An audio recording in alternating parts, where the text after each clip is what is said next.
Halo semuanya, selamat bertemu kembali bersama Sahabat Belajar DN. Kali ini kita akan membahas tentang bentuk aljabar. Apa itu bentuk aljabar? Apa unsur-unsur dari bentuk aljabar itu? Apa itu suku? Apakah itu konstanta, koefisien, variabel, dan lain-lain? Semua akan kita bahas di sini ya. Jadi tonton video ini sampai habis dan jangan di-skip supaya kalian dapat memahaminya dengan baik. Tapi sebelumnya jangan lupa untuk tetap subscribe, like, and comment, serta bagikan video ini kepada teman-teman kalian agar teman-teman kalian dapat belajar bareng di sini. Nah, kita mulai dengan pengertian bentuk aljabar. Apa itu bentuk aljabar? Aljabar adalah bentuk matematika yang menggunakan huruf-huruf untuk mewakili bilangan yang belum diketahui. Contoh 2x.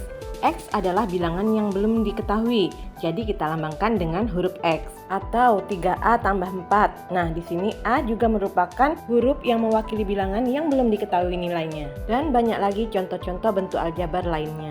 Sekarang kita lihat konsepnya ya. Misalnya ada sebuah buku. Kita sebut buku ini dengan 1A atau A saja. Huruf A ini kita sebut dengan variabel. Kemudian jika bukunya ada 2, kita sebut dengan 2A. Begitu juga kalau bukunya ada 3, berarti 3A, ada 4 berarti 4A, dan seterusnya. Bagaimana jika bukunya ada 2 dan juga ada 1 pensil?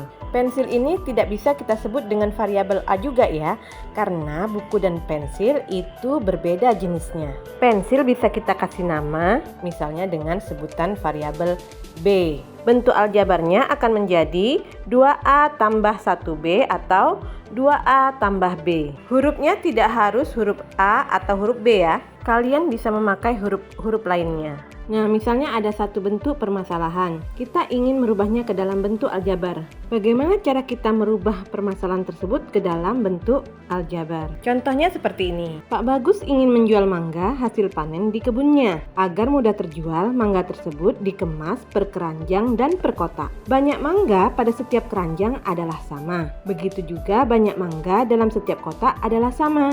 Jika banyak mangga yang dimiliki oleh Pak Bagus adalah 1 keranjang mangga dan 3 kotak mangga, serta 4 buah mangga yang masih belum dikemas, maka bagaimana cara menentukan jumlah mangga yang dimiliki oleh Pak Bagus dalam bentuk aljabar?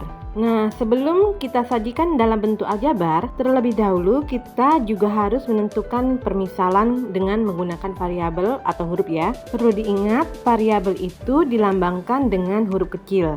Kita misalkan di sini, banyaknya mangga dalam satu keranjang itu kita lambangkan dengan huruf variabel P. Nah, banyaknya mangga dalam satu kotak kita lambangkan dengan variabel Q. Hurufnya tidak harus huruf P atau Q ya, boleh huruf yang lainnya. Di sini mangga Pak Bagus adalah 1 keranjang mangga.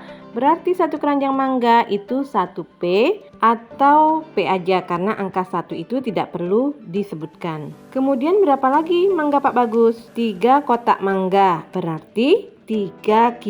Kemudian 4 buah mangga yang tidak ada kemasannya, jadi bentuknya satuan aja, tidak di dalam keranjang ataupun di dalam kotak. Maka kita cukup menulisnya dengan angka 4 saja. Nah, sekarang kita masuk ke dalam unsur-unsur bentuk aljabar. Yang pertama variabel. Nah, seperti yang kita pelajari tadi, variabel itu adalah lambang pengganti bilangan yang masih belum diketahui nilai yang jelas.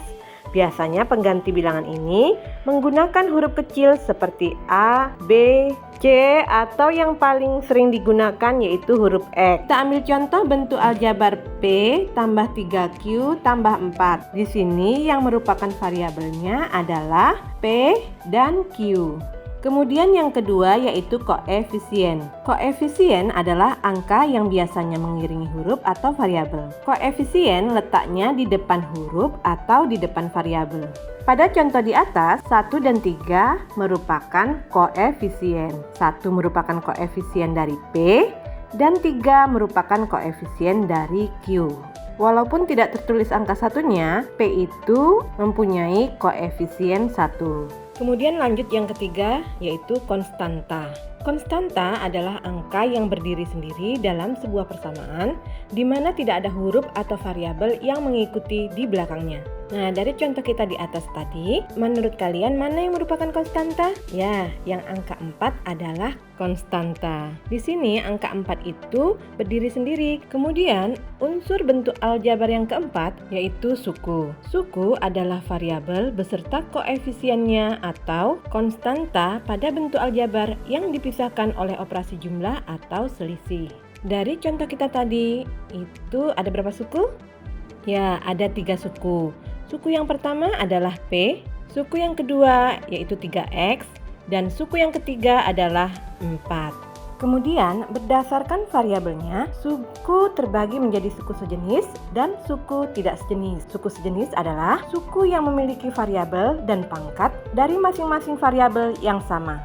Jadi, suku sejenis itu variabelnya sama, pangkatnya juga sama. Contohnya 4X dan 5X. Itu kan sama-sama kan variabelnya X. Yang kemudian min 2Y dan Y. Nah, itu sama-sama variabelnya Y. Pangkatnya juga sama, yaitu pangkat 1.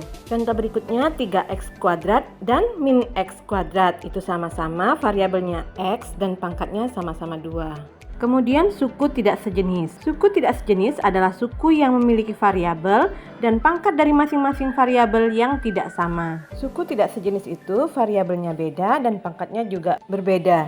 Kemudian jika variabelnya sama tetapi pangkatnya berbeda, nah itu juga termasuk suku tidak sejenis. Kita lihat contoh suku yang tidak sejenis. Misalnya 4X dan 5Y. Itu kan variabelnya berbeda. Contoh lainnya 3X kuadrat dan 3Y kuadrat.